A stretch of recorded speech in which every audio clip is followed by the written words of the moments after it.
Hello' everyone. এটা tasty লগা সুন্দৰ ৰেচিপি লৈ আহিছোঁ আৰু এই ৰেচিপিটো জানিবৰ কাৰণে আপোনালোকে ভিডিঅ'টো শেষলৈকে চাব লাগিব। আৰু বইল ৰেচিপি হয়, কেনেকৈনো ৰান্ধিছোঁ মই আপোনালোকক ডিটেইলছ জনাই আছোঁ। আবেলি সময় হ'ল, আমি ওলাই আহিছিলোঁ তিনিওটাই। আহোঁতে আকৌ গাড়ীখনৰ বেটেৰীটো অলপ প্ৰব্লেম দিলে, সেয়ে ভাবিলোঁ গাড়ীখনৰ বেটেৰীটো নতুন এটা আমি লগাই লওঁ। এইবুলি দোকানত সোমালোঁ। দোকানীজনে ক'লে ঠিক আছে, এটা নতুন বেটেৰী লগাই দিব পৰা হ'ব। আৰু দোকানীজনে আমাক সুধিছিলে, আপোনালোকে গাড়ীৰ বেটেৰীটো কেতিয়াবা চাৰ্জ দিয়েনে? এনেকৈ সুধিছিলে। আমি কোনোদিন গাড়ীৰ বেটেৰীটো যে চাৰ্জ দিব লাগে এইটো জনাই নাছিলোঁ। আৰু আমি কৈছোঁ কোনোদিন আমি দিয়াই নাই।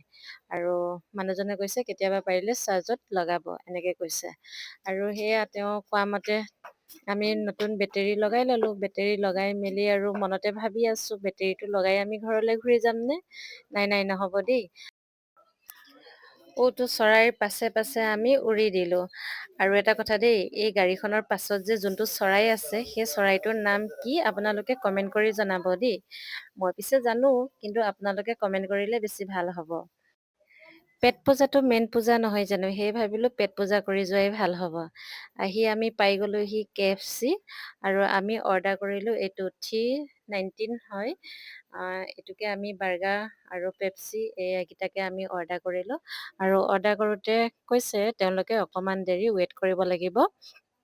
আৰু আমাক আপোনালোকৰ আগতে বহুতে অনলাইন কৰিও মানে অৰ্ডাৰ কৰি থোৱা আছে। আজি বহুত ভিৰ হৈছে বাৰু, সেইবুলি ক'লত আমি অকণমান বহিবলগীয়া হ'ল। আৰু তাতে বহুতে যিহে উৎপাত, বেটাৰ চাওকচোন, একদম উৎপাত, কি ক'ম আৰু। তথাপিতো আমি অলপ টাইম পাছ কৰিলোঁ আৰু এনেকৈ। যেনিয়ে যাওঁ অকল চুপতি কৰিয়ে ভাল পায়, কিয় জানো নাজানো। ল'ৰা মানুহ যদি নাজানো আৰু উৎপাত কৰি থাকিব, চুপতি খেলি থাকিব, ইমান আমনি পাওঁ। এতিয়া চাবচোন, টেবুলৰ তলত সোমাইছে এবাৰ মোক ভৰিয়ে গুৰিয়াই আছে, মাৰিছে। মানে শান্তিকে ৰৈ থাকিব নাজানে আৰু, ধৈৰ্য নাই, তেনেকুৱা হয়। এতিয়া এইবিলাক বাদ দিছোঁ, খাই বৈ আহিলোঁ আমি। এতিয়া আপোনালোকক সুন্দৰ ৰেচিপিটোনো মই কি ৰান্ধিছিলোঁ তাকে আপোনালোকক জনাওঁ ব'লক। এতিয়া মই এয়া ৰেচিপি কথালৈ আহিলোঁ। ইয়াত দিছোঁ মই বইল কৰিছোঁ, মাংস বইল কৰিছোঁ। এয়া ব্ৰইলাৰ মাংস দেই, বেলেগ নহয়। আলু দিছোঁ, বিন দিছোঁ, বিলাহী দিছোঁ, গাজৰ দিছোঁ। আৰু ইয়াত মানে আৰু কিবা কিবি দিব পাৰি দেই, মই নাই দিয়া, বেছি হ'লেও ভাল নালাগে। আচল বস্তুটো হ'ল এইটো, শুকান খৰিচা। এক পেকেট আনি থোৱা আছিলে। আৰু গোটেইখিনি সিজাই শেষ হোৱাৰ পাছত এইখিনি এমুঠিমান মই শুকান খৰিচা লৈছোঁ।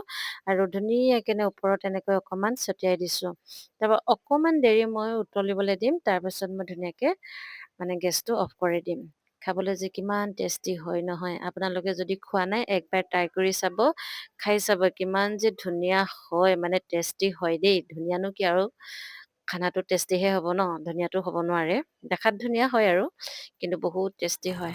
তাকে এচামুচ লৈ পিনি খাই চাওঁ লাগি আছে মোৰ। কালাৰটো দেখি কেনেকুৱা পাইছে কমেণ্ট কৰি জনাব দেই আপোনালোকে। বহুতে হালধি দিয়ে, হালধি দিব নালাগে বইলত। পকেটতে বিলাহীৰ পৰাই ৰং ওলাই যায়। এচামুচ লওঁ আৰু ধুনীয়াকৈ অকণমান খাই চাওঁ। আৰু খাই চাইছোঁ যে কিমান টেষ্টি হৈছে নহয়, খৰিচা টেঙা, বিলাহী টেঙা ইমান ধুনীয়া মিলিছে, নিমখেদি আৰু জলকীয়াও দিছোঁ দেই।